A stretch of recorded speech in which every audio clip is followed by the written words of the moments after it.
ಗದಗ ಜಿಲ್ಲೆಯ ರೋಣಪಟ್ಟಣದ ಶ್ರೀ ಬಿ.ಎಡ್ ತಟ್ಟಿ memorial charitable trust Lakshmeshwar ಏಕ್ ಪ್ರಯಾಸ್ ಉಪಕೇಂದ್ರ ರೋಣ ಕೇಂದ್ರದಲ್ಲಿ ವಿಶ್ವ ಪರಿಸರ ದಿನಾಚರಣೆಯನ್ನ ಆಚರಣೆ ಮಾಡಲಾಯಿತು. ಈ ಕಾರ್ಯಕ್ರಮದಲ್ಲಿ ಮುಖ್ಯ ಅತಿಥಿಗಳಾಗಿ ಶ್ರೀ ಡಾಕ್ಟರ್ ರಾಘವೇಂದ್ರ ಶೆಟ್ಟರ್ ಹಾಗೂ ಶ್ರೀ ಶಿವಕುಮಾರ ಚಿತ್ರದಾರ ವಕೀಲರು ರೋಣ ಹಾಗೂ Shri VS. Chowdi PSI police ಇಲಾಖೆ ರೋಣ ಹಾಗೂ ಶ್ರೀ ಎಸ್.ಪಿ. ಭವಾಡಿ ಎಎಸ್ಐ ಪೊಲೀಸ್ ಇಲಾಖೆ ರೋಣ ಶ್ರೀ ಅನ್ವರ್ ಕೊಲ್ಲಾರ್ ಉಪವಲಯ ಅರಣ್ಯ ಇಲಾಖಾ ಅಧಿಕಾರಿ ರೋಣ ಕೇಂದ್ರದ ಮುಖ್ಯಸ್ಥರಾದ ಶ್ರೀ ಶಶಿಕುಮಾರ್ ಪಾಟೀಲ್ ಉಪಸ್ಥಿತರಿದ್ದರು.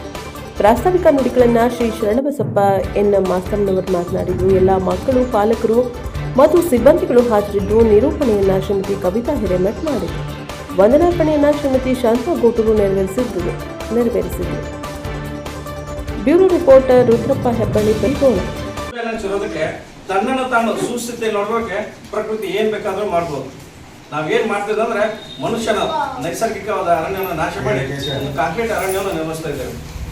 ಹೇಗೆ ಅಭಿವೃದ್ಧಿ ಬಂದಿದೆಯೋ ಹಾಗೆ ಭೂಮಿಯ ಮೇಲೆ ಸಾಕಷ್ಟು ನಾವೇನ್ ಮಾಡ್ತಿದ್ವಿ ಅಂತಂದ್ರೆ ಅದನ್ನ ನಾಶ ಮಾಡುತ್ತಾ ಪರಿಸರವನ್ನು ಒಂದು ಏನಪ್ಪ ಅಂತಂದ್ರೆ ಮಾಲಿನ್ಯ ಮಾಡ್ತಿದ್ದೇವೆ. ಈ ವರ್ಷ ಏನಪ್ಪ ಅಂತಂದ್ರೆ ಮೇನ್ ಥೀಮ್ ಏನಂದ್ರೆ ಪ್ಲಾಸ್ಟಿಕ್ ಅನ್ನು ಅಂತ್ಯ ಮಾಡೋದಂತಿದೆ. ನಾವೆಲ್ಲರೂ ಏನ್ ಮಾಡ್ತಂದ್ರೆ ಪ್ಲಾಸ್ಟಿಕ್ ಇಲ್ಲದ ಜೀವನ ನಡೆಸಲಿಕ್ಕೆ ಆಗಲ್ಲ. ಅಷ್ಟೊಂದು ಏನಪ್ಪ ಅಂದ್ರೆ ನಾವು ಪ್ಲಾಸ್ಟಿಕ್ ಅಟ್ಯಾಚ್ ಆಗಿಬಿಟ್ಟಿದ್ದೇವೆ. ಆದ್ರೆ ಏಕಾಏಕಿ ಸಡನ್ ಆಗಿ ಬಿಡುವಂತಂದ್ರೆ ಪ್ಲಾಸ್ಟಿಕ್ನ ಯಾವತ್ತೂ ಬಿಡ್ಲಿಕ್ಕೆ ಆಗಲ್ಲ. ಬಟ್ ನಾವು ಏನ್ ಮಾಡ್ಬೇಕಂದ್ರೆ ಒಂದು ಚಿಕ್ಕ ಒಂದು ಸಂಕಲ್ಪ ಮಾಡ್ಬೇಕು. ಇವಾಗ ಯೂಶುವಲಿ ಏನಪ್ಪ ಅಂತಂದ್ರೆ ಈಗ ಸಿಕ್ಕಿದೆಲ್ಲ ಅದು ಬಹಳ ಖುಷಿ ಕೊಡುತ್ತೆ. ಅದೇ ರೀತಿ ಮತ್ತೆ ಇವತ್ತು ಏನು ಸಸಿ ಹಂಚು ಕಾರ್ಯಕ್ರಮ ಇಟ್ಕೊಂಡಿದ್ದಾರೆ, ಇದು ದೊಡ್ಡ ಇದ್ರ ಜೊತೆಗೆ ಮತ್ತೆ ಅದು ಕನೆಕ್ಟೆಡ್ ಒಂದೇ ಕೆಲಸ ಮಾಡಂತ ಒಂದು 7-8 ಕೆಲಸ ಸಾಮಾಜಿಕವಾಗಿ 7-8 ಕೆಲಸ ಇದು ಒಂಥರ ಸಾಮಾಜಿಕ ಪ್ರಯತ್ನ ಮಾಡಕತ್ತಾರ ಅಂದ್ರೆ ಬಹಳ ಖುಷಿ ಆಗತ್ತದ.